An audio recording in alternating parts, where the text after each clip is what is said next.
Queridos, graça e paz, louvamos a Deus por estarmos juntos nesse momento à luz da Bíblia.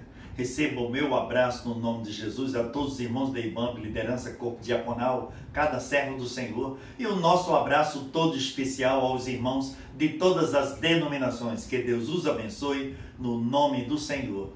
E eu quero mandar o meu abraço também aos irmãos que ainda não são evangélicos. Jesus está voltando e é tempo de se render aos pés do Senhor para nós estarmos adorando a Ele juntos, no nome de Jesus. Hoje vamos meditar, queridos, no versículo 38 do capítulo 26 de São Mateus, que diz assim: Então lhes disse, a minha alma está cheia de tristeza até a morte. Ficai aqui para vigiar comigo. Nós vemos, queridos, quando nós estamos estudando os evangelhos, em especial aqui, o evangelho de São Mateus, que Jesus, nos últimos capítulos, é a conclusão do ministério que Jesus veio para elaborar aqui na terra, para a redenção da raça humana. Aqui diz que Jesus estava participando da ceia da Páscoa e depois que Jesus participou, no verso 30 diz que eles cantaram um hino e partiram para o Monte das Oliveiras. Jesus foi para o Getsemane, a partir do verso 36. Quando nós estamos estudando esta oração de Jesus, nós vemos que foi uma oração tremenda. E eu destaquei aqui alguns pontos para pontuar aqui com os irmãos nesse momento à luz da Bíblia. Getsemane, ou Getsemane, significa lagar de azeite.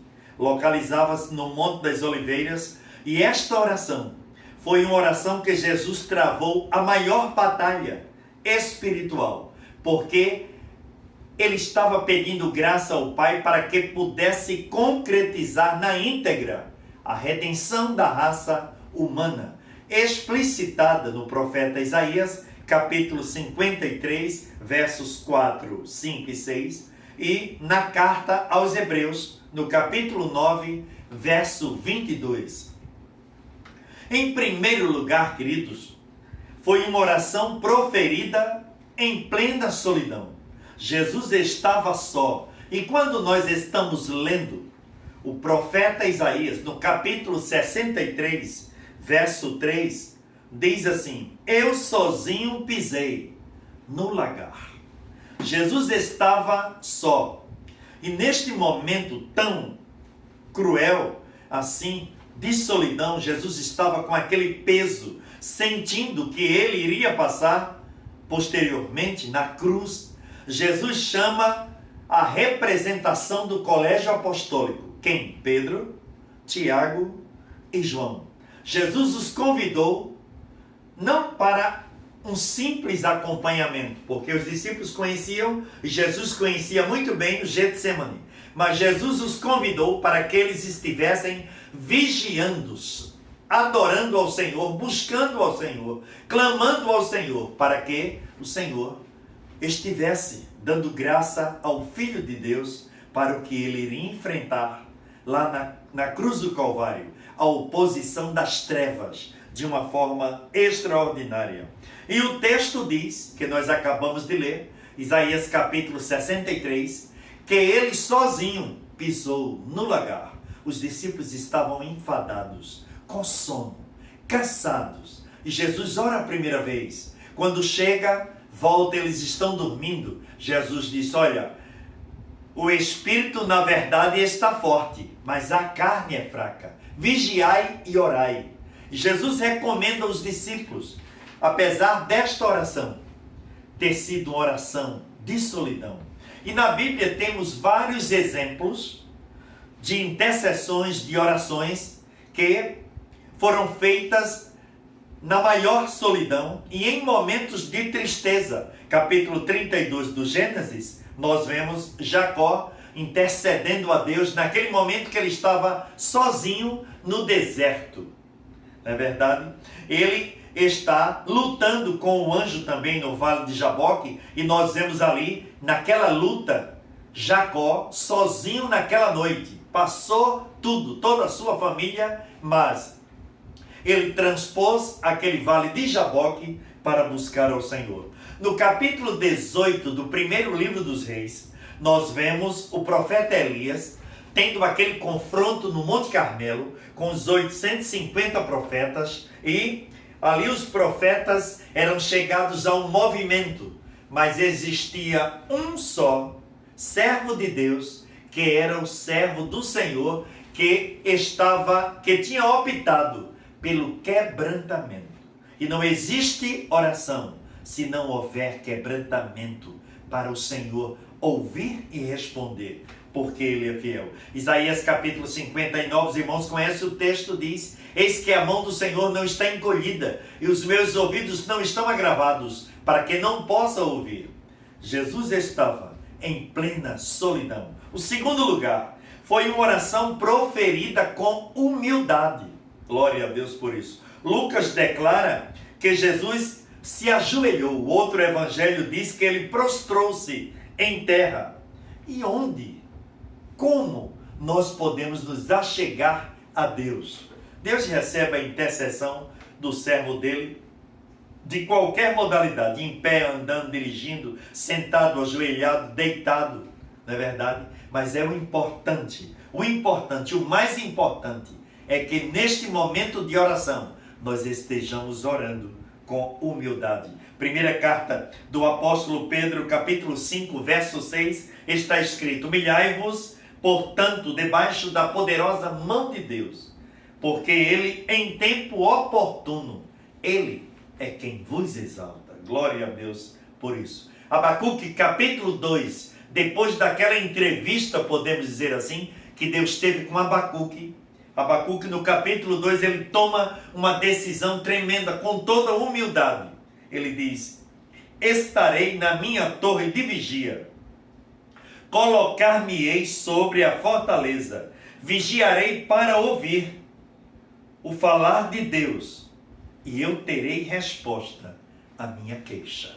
Glória a Deus por isso. Em terceiro lugar, esta oração de Jesus no Getsemane foi uma oração proferida com perseverança.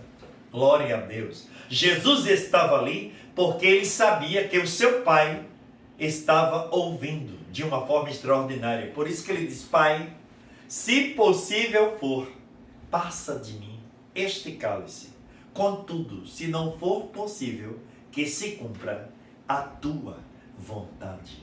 E em quarto lugar, foi uma oração resignada na submissão do Pai. Salmos 40, verso 8, Davi disse de uma forma extraordinária: agrada-me, ó Senhor, fazer a tua vontade. A primeira carta do apóstolo João, capítulo 5, versos 14 e 15, está escrito: e esta é a confiança que temos nele, que se pedirmos alguma coisa segundo a sua vontade, ele nos ouve. Ele é fiel. Foi uma oração de tristeza, de agonia. Jesus, no Getsemane, no momento de maior angústia, de dor e de tristeza, o mestre começou a suar, e o seu suor tornou-se em gotas de sangue caindo sobre a terra. Hoje, se fosse diagnosticado, seria hematidose. As glândulas sudoríparas se dilataram e os pequenos vasos capilares romperam-se. Então o suor se transformou em sangue. Mas o pai mandou anjos para consolar o seu filho.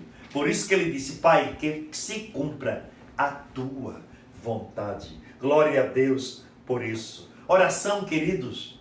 O Senhor quer que nós estejamos cada vez mais prostrados, intercedendo, não é verdade? Clama a mim e responder-te-ei, e anunciar-te-ei coisas grandes e firmes que não sabes. A palavra do Senhor diz: buscar-me-eis e me achareis, quando me buscardes de todo o vosso coração.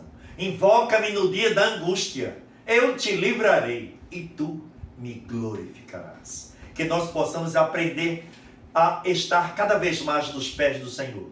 A oração de Jesus no Getsemane nos deixou este exemplo. Foi uma oração proferida em solidão.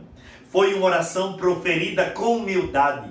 Foi uma oração proferida com perseverança. e foi uma oração proferida segundo a soberania e a vontade do seu Pai, para a honra e para a glória do nome do Senhor.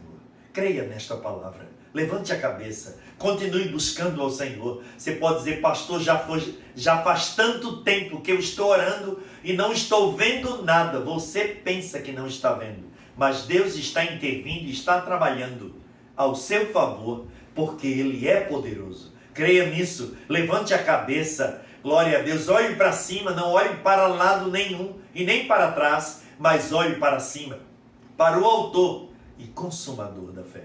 Vamos orar nesse instante, vamos agradecer a Deus. Pai querido, no teu nome, Senhor, nós te louvamos e te agradecemos, Pai, por estarmos falando contigo.